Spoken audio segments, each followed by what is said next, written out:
Welcome to B&B Studios, the home of Central Coast Rugby.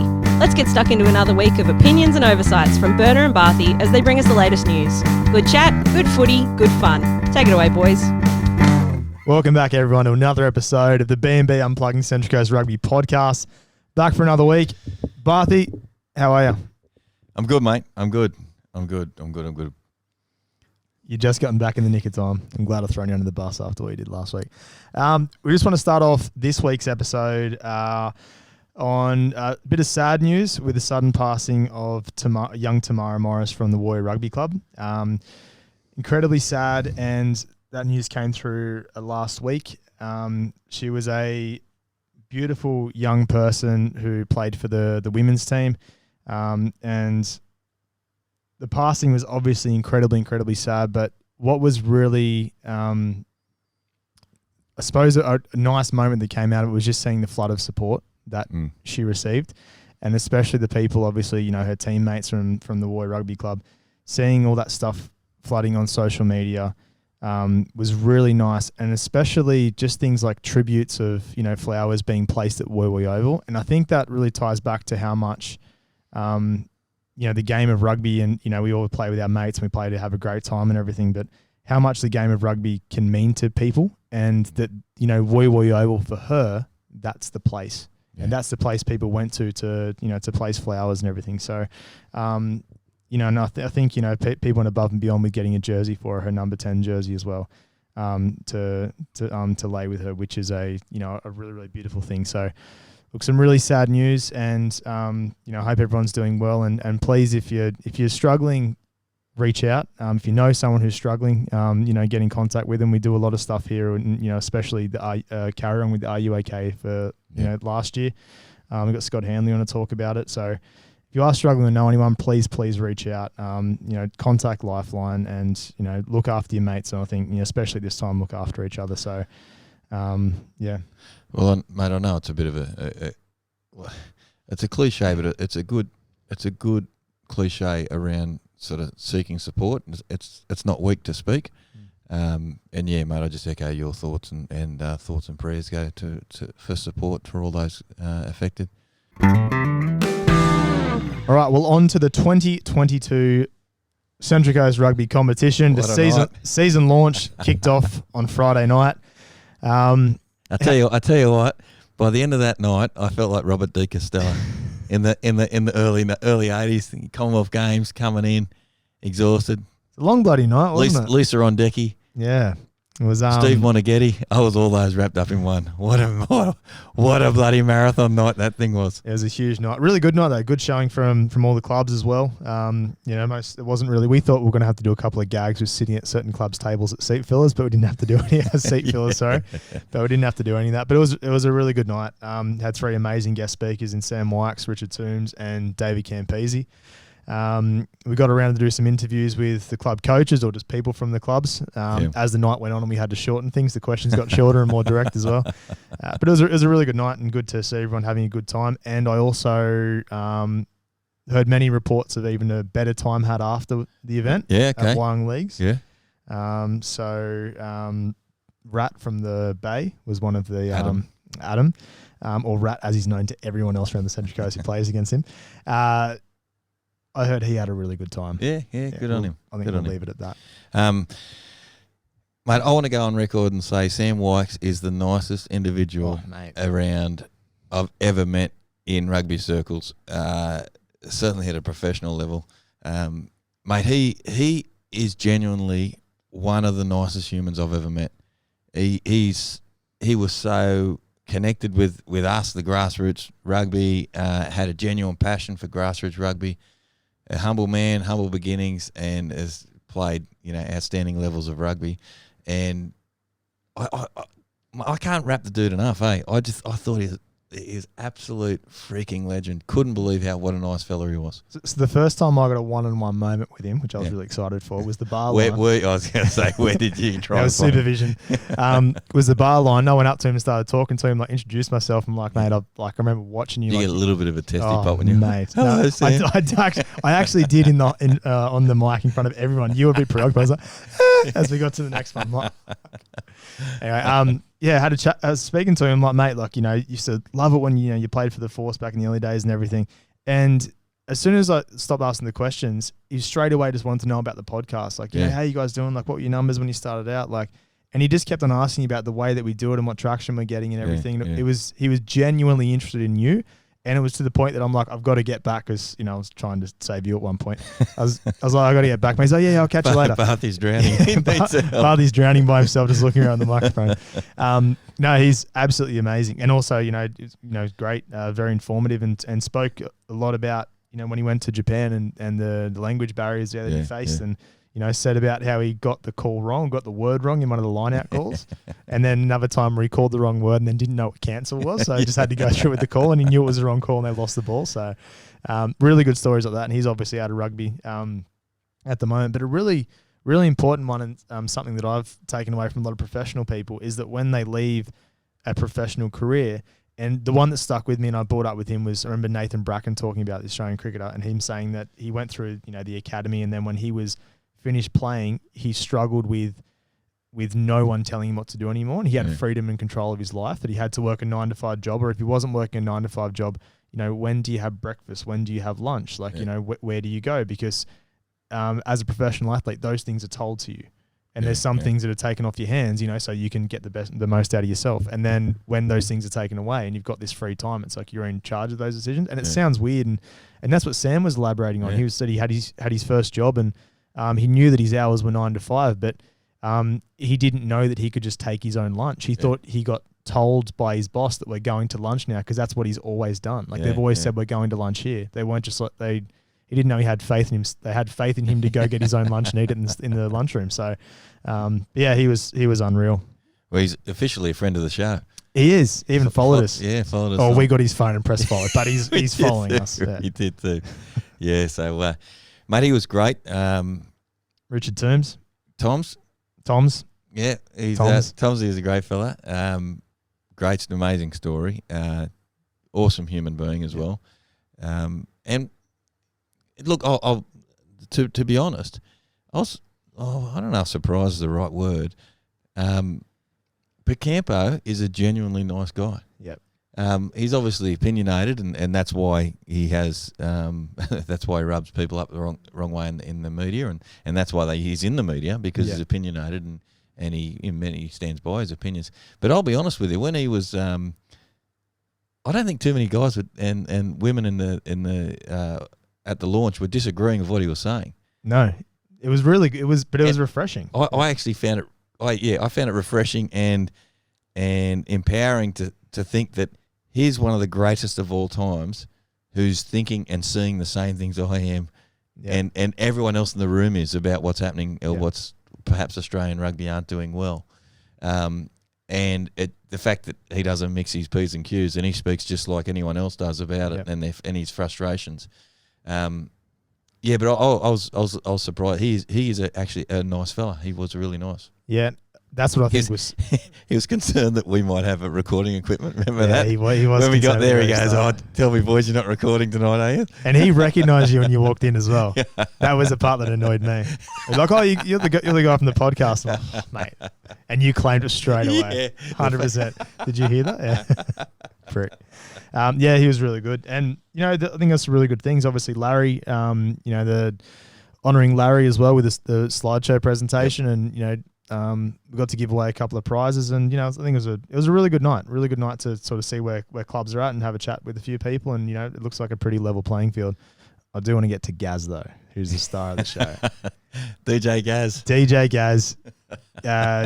Gary Head, for those of you, the listeners, former hard man of the Central Coast, played during Carry On's glory years, and then obviously up and had a little bit to do, or has had a bit to do with Warnervale in the past when he moved up that way. But well, it doesn't surprise me he's from Carry On because he completely and utterly shit the bed on Saturday night. To paint the picture, Gaz knew he was in for a tough night. He was in charge of sound. He was in charge of video. And he got nothing right the whole night. I don't think he hit anything when he was meant to hit it. And it started off with the opening was a I don't know how many. I don't know how long people have put time into these slideshows, but the first one he played and nothing played for about 2 minutes, and it was just this club music to the point that we had to cut Gaz off and be like, "Man, that's enough." And then when Campo got up to do his, there was meant to be 10 minutes of Campese highlights in the background on YouTube, and he started playing Christian Cullen highlights. It was about a minute and a half in before we realised, and then had to swap it to Campese highlights.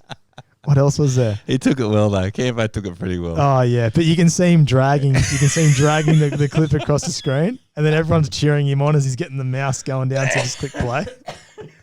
Fuck, it was brilliant. Good on you, Gaz. We love you, Gaz. We love you, Gaz. Yeah, but also he took it like a champ, and he's throwing it at the back of going, mate, I don't know. And then, but his song choice was really good in between the breaks. I did like that. DJ Gaz sort of split it up for everyone. A lot of nice sensual dinner music that was played, but. Gaz is the star of the show. I just want to quickly shout out and congratulate everyone in the audience, all the clubs. We put the hat around and all tables and donated a bit of money to Tomsy's charity. I think it's Guns Out something, wasn't it? And I couldn't get his last name right, so I'll bang anyway, so it might have been Hearts for Rugby. I'm not too sure. I think it's Hearts for Rugby. He's sort of charity around people with quadriplegia and those sorts of issues. But yeah, we put the call around, $100 from each table. We chucked in a couple of bucks, and then Central Coast Rugby Union matching dollar for dollar of what everyone put in, and some worthy some funds went to a worthy cause in supporting Tomsy. So, but also too, just a shout out and a congratulations to everyone who was there. Look, I'm not going to sugarcoat a bitter pill. It was a bloody long night. Yep. It was over 3 hours worth or thereabouts, and the behaviour and the respect that the Central Coast rugby community showed, I thought was nothing short of fantastic, and congratulations to all that was there, because nights they can get a little bit loose, when Larry puts his credit card on the bar, or not Larry, when Todd puts his credit card on the bar, it is the opportunity for it to go south. But congratulations. Well, there was only over an hour. It's not easy to get on the beers and have over an hour's worth of interviews as well, where you have to be attentive the whole time. Yeah. It's not like when we're talking, you can just sort of zone out. So, but I think, and you've got obviously present your hero, Emily Lufay, with an award, which was a highlight of the night. So yeah. The draw to a close. That's the season launch. Let's get into the 2022 season preview. Let's cover off on the women's game burn-up. Let's do it. We've got 7 teams. Unfortunately, we have the latest withdrawal with Wasford. So I'm led to believe, mate, that we will be having a little bit of a rewrite of the draw, of the women's draw only, to ensure that we're getting 3 games a week for the women, which I think is a good idea. Definitely. It just may mean that women can't always play with their club. They might have to travel away. Mate, our 7 teams: Razorbacks, Carryong, Terrigal, Warnervale, Hornsby, Avoca Beach and the Lakes. They're going to be contesting the top 4 positions. Who do you see being in the top 4, pal? Well, I think Terrigal is the given their success in recent years. I think Avoca, even without Hannah Stewart, will still definitely be up there. So I've got them for the 2. And then the rest of it, I think Warnervale are the next ones to come up. I think they've had a pretty good off-season. I think as a club, both women's and men's, they're really growing into something special this year. Yeah. So I think Warnervale will be there, and my 4th spot, or my last spot, will be Hornsby. I think Hornsby will... Hornsby been thereabouts for a few years, and I think that I don't see them on the decline. Yep. Disappointingly, I agree with you. But I actually think there's the potential for a few of the clubs to get a little bit closer. Terrigal and Avoca they're the standouts. They're the teams to beat. They're the benchmarks of the competition. And I think with a few personnel changes, as you alluded to with Hannah playing on in Sydney, I think there's an opportunity for your Hornsby, Warnervale, every team to get closer and to close that gap. And I think that's where Warnervale and Hornsby have a real opportunity. With that, so do the Razorbacks carry on. And I know that's a bit of a cop-out, but I think the challenge is going to be for the Terrigal and Avoca sides to maintain that benchmark level. And I think it's going to be a lot more challenging for them this year. I still believe Terrigal and Avoca will be the first and second side. Yeah, I agree. And I think I'm expecting big things from the Wildcats, and I think Hornsby are too much of a class outfit. I'd really like to see a little bit more of a balanced performance from them this year, hopefully. But that all just comes down to personnel, and we're working on. We will know more once we see more. But yeah, that'll be my top 5. But one thing I can guarantee you, mate, it's going to be great rugby.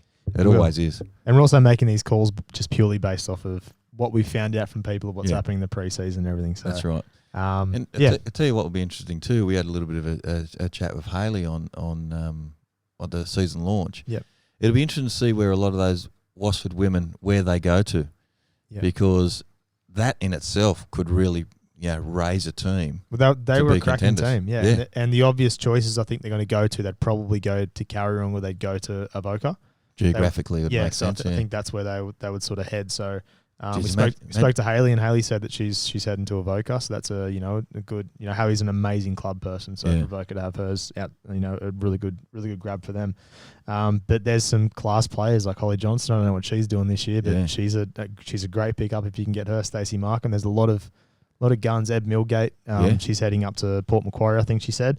But I mean, if she's still here, she's someone that you want to get. You need in your team. So imagine if sprinkling a few of those girls in with the youth of Carry On. Yeah. You'd have a bloody good side there. Definitely. So interesting times ahead, exciting times ahead. So let's have a look at the draw. The first game, we have the Carry On women hosting the Terrigal women. Who do you see winning that, Berner? Terrigal. Yeah, I think Terrigal too. I think I know it's early in the season, but I think Terrigal will get the win first week. We have Warnervale hosting Hornsby. This will be the match of the round for mine. Yeah, it will be. I think this will be a cracking match. I'll go Warnervale just based off some early season form, and they're at home. Yeah, I'll go them, but I don't. I'll go Warnervale. Yeah, good showing by both sides at the Sevens by the Sea, and that's it's a lot of the stuff what we've got to run off. But I'm with you. I'm going to back Warnervale at home. I think they've done well, and going off what Sophie told us there the other week, she was quite impressed with what they put on the park. So I'm with you there, mate. And Avoca and Lakes theoretically have the bye, but it'll be interesting to see if they have a game. Can play, yeah. Yeah, so they're both away, so it'll be interesting to see. So let's just imagine that Avoca Beach play the Lakes. Who do you see winning? It'd be good if they can tee that up. Yeah, really good. Well, they should. I think Avoca get the win there against Lakes. Yeah, I wouldn't mind seeing how Lakes go and what they develop and what they've got. You're purely going off last season. We know last season they didn't have the greatest year on. They did have a really good year in building their team. Obviously, a newer team, but I don't. Class wise and scoreboard, I think Avoca is still a step above them. Yeah, and it'll be interesting to see exactly that. I really hope that the Lakes women. Yeah, they build a strong culture, as you say at the start. Establishing themselves, and they've had sort of a season of experience or half a season of experience too. So they're going to come back better footballers this year as well.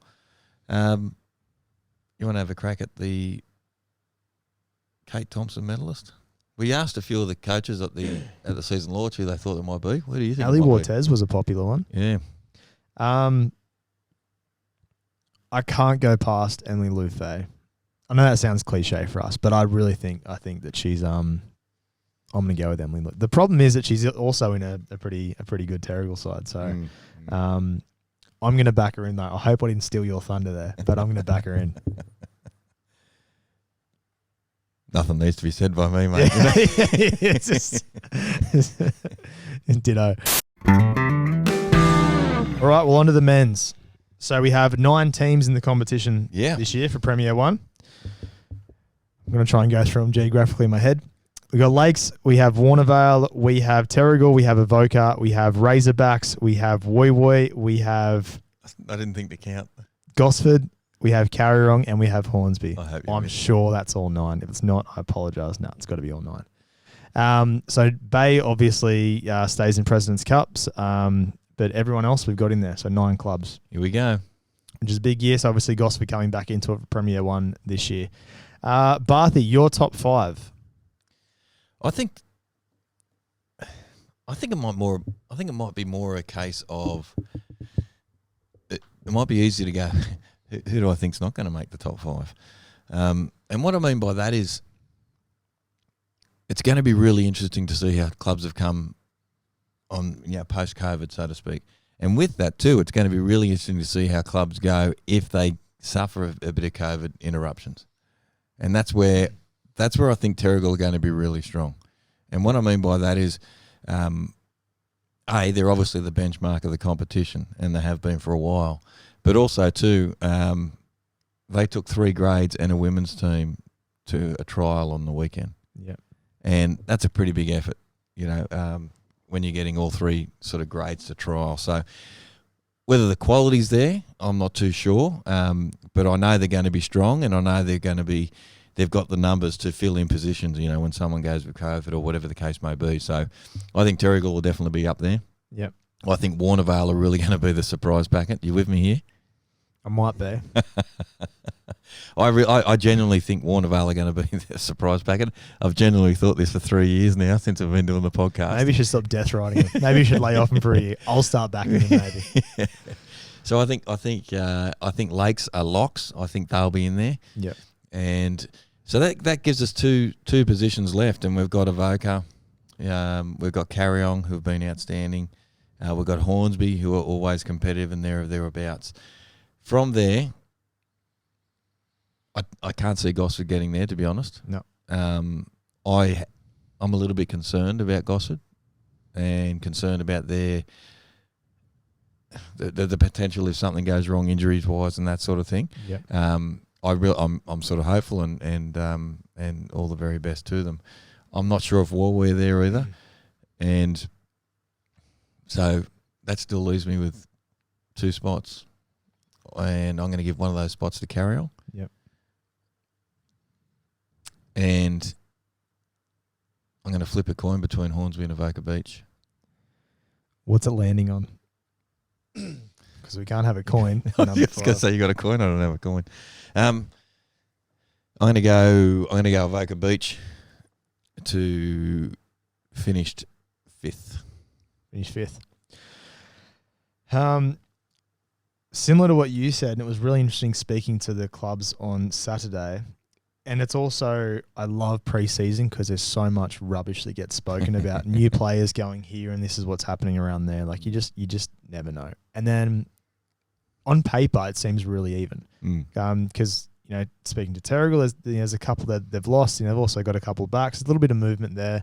Avoca seems pretty strong. Yep. Lakes have got a couple back. VAR's come back. Barcelona's come back. So that's really good news for Lakes.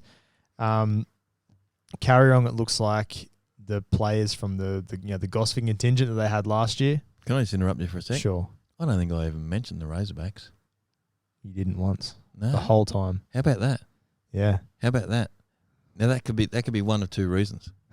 That could be fantastic for them, as in they could potentially fly under the radar. Yeah. Or it could be horror. It could be scary times. They had plenty of guys there at the season launch. They've still got good players. I think they're missing a couple, but they've still got some. I think the reason why, I guess perhaps I didn't even consider them is the amount of quality that's left. Yeah. Martin, Peden. So Martin's gone to Warnervale. Yeah. So I might need to rethink that. Maybe I might ponk the Razorbacks in there and push out Avoca. Not sure. Could have been a 3-way coin toss on a double-sided coin. Yeah, and I think going through as well, like we just said, Razorbacks have lost a couple. But I also think you've got Nick Meyer and you've got Brett Cunningham there. Like it's one of those years that you got great club people that they're going to turn up and they're going to play, and you still got Granger. You still got good players that are there. Yeah. Genuine, elite first grade in the Central Coast that are still there. So I don't think. But how long till Carnos too? Carnos is not playing. Remember, we'll see how long that lasts. But what's the bet on that? Week $1 he gets back. Week 3, I reckon I'll give him to. Yeah. Especially with the COVID year. You tell me he's not going to play when someone goes down with COVID? You're kidding yourself. How long till Nick Meyer's out there? But yeah, I think the Gosford contingent for Carryong are still at Carryong. So I think that group of players are still there from my understanding, which is a huge boost for Carryong because that was some of their top level sort of players. Yeah. which is really good for them. And they're only building this year. They've got Lewis head coach, which is really good as well. And they're only going to be on the way up. Who haven't spoken about? Razorbacks we just spoke about. Avoca, I haven't heard too much about Avoca. I've heard they got a gun halfback. I don't know if they got a gun halfback that they've just recruited. The thing too also is we're not, we don't physically get a chance to go to every club pre-season with all this bloody rain. Not many clubs have been training, so a lot of the times, I know personally, I'm working off what the head coaches have said and judging by their enthusiasm. How you going? How you looking for numbers? Geez, we're going okay. Well, it was shit. Like most of the interviews we did were crap, and justifiably as well. Like like when we spoke to Nick, for example, Nick was like, "We haven't been able to train. Like I don't know who we got, but it's fair. Like we've had a really really wet preseason, and you don't know if guys. It's probably this week that guys are starting to make the commitment. So as we're recording this, we might get a couple of new recruits throughout the week. So, on to Warnervale. Sat down and had a chat with them the other night. They're actually quite nice blokes, believe it or not. But I think that they're in for a really good year. They've obviously recruited quite well, which is nice because I think last year it was the competition, and I think Warnervale were just that level above. There was I think 1 or 2 games where they completely got blown off the park, but other than that, they were losing by less than 7 a lot. But I think that they still are missing a couple of gun players to go along with the likes of Benny Butler, etc. So you're putting them in your top 4, top 5. I am putting them in my top 5. Hey, look out! I know. Look out! It hurts. There's a pain. There's pain in my voice as I'm going through that. Gosford, I think they're just going to be too green. I think they got to rebuild. So they got to rebuild. So I don't know. I don't see them having a lot of success on the field, but hopefully a lot of success off the field with rebuilding a club. And we I think it'll take a couple of weeks for them to really get into their work. Notoriously a slow starting club, and sort of drive the numbers as the season goes on. So I think hopefully they can kick on with how they ended the year with how they were playing. Hopefully that can happen more towards the start of the year. And they're still a lot of the same players from last year, from what I'm hearing. So still got Jazz Delac Stride and a couple other players that are strong players. So. But down to my top 5. I've written it down. Terrigal. I think they'll still be there, especially what you said about the COVID stuff is perfect. Because if someone goes down, it might not even be a week, it might be 2 weeks. You need to have someone who can fill in that spot. And I think at other clubs, you might have just say a gun prop or a gun number 8 or a gun 10. And the difference between your premier 10 and your next best is quite a large gap. And I think if that has to get tested throughout the year, hopefully it's not. But if it is a factor, I think Terrigal are the best equipped club to handle that. Avoca is my next one, not necessarily in this order, but I think Avoca will definitely be up there. I think they're always stiff to miss out on the finals berth, but I think they will be there. Whether they can go that next level, because they've always needed, the last couple of seasons, our issue with them is just that creative spark to sort of get over the line. When they had Toby Marks, he was the one that was really creating something because it was off the cuff, and they had the solid defence, they had everything there, but they just didn't have the ability to score a lot of points. Be interesting to see how they go. And I know a couple of years when Toby Marks was playing, they had a really young side, and they had a really young, a lot of guys who've just come up from the 19s. They've had a couple of half seasons. They've had a couple of years of rugby now at sort of first grade level. So I would be expecting to see some of those guys take a bit more of a prominent role in the side. Young players like Harry Layton, who's a fantastic second rower, who's got a hell of a lot of ability. Still only young, early 20s. I'd expect to see him start to dominate and control a little bit of around the park. So they've got some really good footballers, but you're right, and exactly what I agree with what you're saying. Do they have that creative spark? They've got some. They've got a lot of potential. That's Mick Burgess's job, eh? Definitely. I'm gonna put. Actually, I'll just go on to the next one. I'll go Warnervale next. I'm really second guessing myself with one of the teams. Warnervale, I think, will be there. I think that the recruits that they've had, and I think what they have, they've got a really good foundation of a club, and what they miss is those high-end players, and I think that they've got those high-end players there. They're obviously going to take a long time hopefully not a long time, but a little bit of time to gel. But I think it's definitely a new Warnervale this year, but you still got that old blood there. So you got that old enthusiasm and players that are really excited to play with a lot of quality players, not just focus on, as I mentioned before, your Benny Butler for that bit of spark and hopefully get yourself a try. they've got players there this year that can really make an impact, forwards and backs to make a real push in this competition. And I think those other players will really thrive off that as well. Yeah. And, speaking to Matt Wilmot the other night as well, he just said, for the first time in years, and I remember having this as well, it's like my position's under threat. Yeah. Because, in previous years, it's like your position's always guaranteed and you're trying to get other people to fill those positions. But now you've got so many players and so many quality players that you're like, well, maybe I'm actually... I need to pull my finger out here. I can't miss training. I can't play half-assed because that bloke in second grade just killed it, and he's going to take my spot, which is a perfect spot you want your club to be in. So I got Warnervale in there. I've got Carryong in there. I think that they will still continue. I hope that there was a couple of games last year they just lost on a bit of ill discipline or not game. The game management may be a little bit poor. So I hope that can sort of change a little bit this year, but I don't see them moving. And then my last spot is again I don't think I'm not going to back Roy William. I'm not going to back Hornsby. I'm not going to back Gosford in. So then that comes down to Razorbacks and Lakes. Mm-hmm.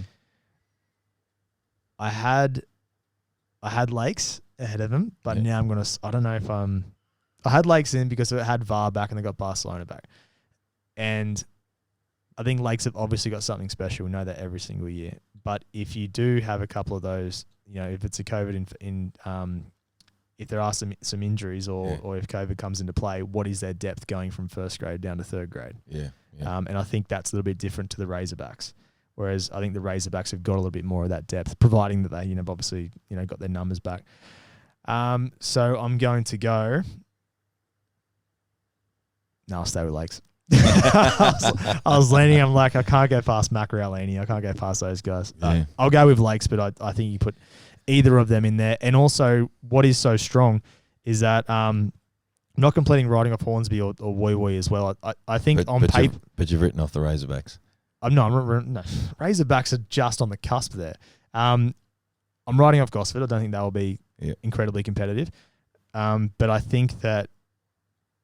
I don't know. I'm just contradicting myself the whole time. I really think seriously though, we don't know, and we're going off. I think we're probably confident that 8 teams could potentially get the top 5. Definitely, I think that's what's the exciting thing. I think the top 3 is easier to pick than the last 2 spots. I don't even know if the top 3. I think Terrigal will be there in the finals. That's the only thing I'm confident in. Yeah. Everything else, I don't. I think they'll be top 3. Yeah, I'm confident in that. Yep. I just don't know where everybody else will sit. Yeah. And Terrigal, they've lost a couple. Maybe this is the year they start to dip. It won't be because I know they got the depth of everything, but there's just so much there. And that's what's exciting about this competition. Yeah. Is that it's not just your top 4 that was really the last couple of years we've just gone Terrigal, Razorbacks, and then whoever else. Yeah. Whereas it's not like that anymore. Terrigal's now down a level playing field with everybody else, and Razorbacks are there as well. So it's tough to pick, but it's a good position. It's a great position for the Central Coast competition to be in. Well, let's see who you think's going to win round 1. All right. So let's have a look at the draw. We've got the Razorbacks who host Woi Woi. Razorbacks. Bit of any thoughts on that? No, I really don't know what Woi Woi's team's like, and I probably should make a phone call, but I really don't know what their team is like. I had a few numbers at the socials, on the socials that we saw. But again, I don't know what Razorbacks numbers are like as well. But I just think Razorbacks at home. I still think they've got a really strong contingent there, so I'll back them in for round 1. But I wouldn't be surprised if Woi Woi somehow scored 40 points or something like that. So, Razorbacks. Carryong host Terrigal. Ambush could be on the cards here. See, this is the same game as last year, but it was at Terrigal, right? Yeah.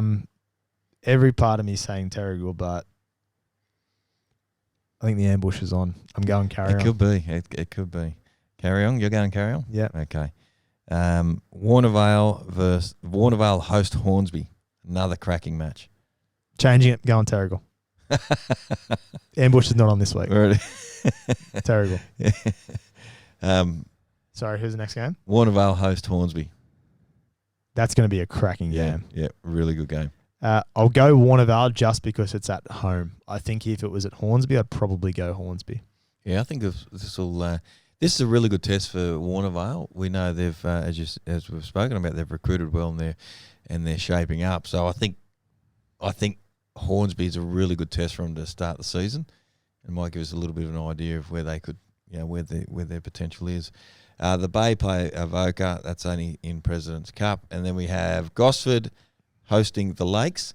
Now this game has been moved to Tuggerah, and I sent a message through to Kate Thompson about why is the game moved from Gosford, and all I could get was there were camels on the oval. That's certainly what I read from the text message. The text message mightn't have actually said that, but that's what I got. That's what we got from it. That's what I got from it. So there's camel racing on Gosford Showground. Therefore, camels on the oval. Therefore, there's camels on the oval. So due to camels, the game's been relocated to Tuggerah. Correct. Which is a much better condition for the Lakes to play the rugby. Yeah, that's probably not a real smart move by Gosford, is it? Well, if there's camels, there's camels. Play around the camels. Yeah. Good in the second row, I reckon. Well, they're used to playing around the goat, so what's a camel? I'm going to back Lakes in here by plenty. Yep, I'm with you there, and I think the dry track too will be a nightmare for Gosford. And you got to think Lakes have, been. They had a trial on the weekend. I don't know what Gosford's trials have been like. I know I think they've had one. Yeah, they played in the. They played some, but I think they played some up north as well. I think they played a trial in Newcastle. Yeah, I think. Yep. But I know that the Lakes have had a couple of trials, and I think they got a couple from what Kyle was saying the other night. They got a couple that are sort of playing leagues. So they have fit guys ready to go, and they've played some sevens tournaments as well. So it'll be interesting. A lot of young fellas. It'll be interesting to see. They'll be ready to throw the ball around. So I think Lakes by plenty. Yeah, okay. Well, there you go, ladies and gentlemen. That's what we've got coming up this week. Get out to the rugby. We're back. We're finally back. We've got some footy, and I've just broken me bloody mic stand again. Well, that'll do us, Berner. I think that's the round one covered off. Well, that's the season preview covered off as well. Yeah, mate. I think it's going to be great. We finally get some rugby back. Get out there, get to your local side, get to your local club, support your teams. Support your canteen. Yeah, absolutely. Buy a beer. Start tagging us in your socials, and then you can perhaps win some prizes that we'll give away. Thanks to all our sponsors. Those of you who are watching us on YouTube, you can see some of our sponsors up here on the board. And just on that, Berner, mate, we're getting very close to 10,000 unique downloads and listens through the podcast, which is great. Thank you to all those people who have been supporting us. But we need that support to continue. We need you to continue to tag us in what you're doing at training, what you're doing on game day, all that sort of stuff. Thanks to Benny Spindler and PMA Global. A lot of our merchandise, prizes, if you will, we're going to give away to those guys who sort of raise the profile of the game. And obviously we know you're raising it by when you tag us in all your socials and that sort of thing. So, Saturday, here we come. What I'm going to do too, Gussie and the team at Erin Podiatry, they sent through their top 5. Yep. So I'll put them on the socials who Gus believes will make the top 5. And we'll have that floating around throughout the week. Big thank you to all our sponsors. Big thank you to everyone who's been listening to us in the pre-season. We've finally made it, Berner. We're here. We have.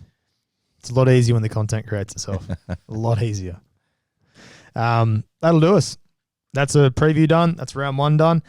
See you at the footy this Saturday.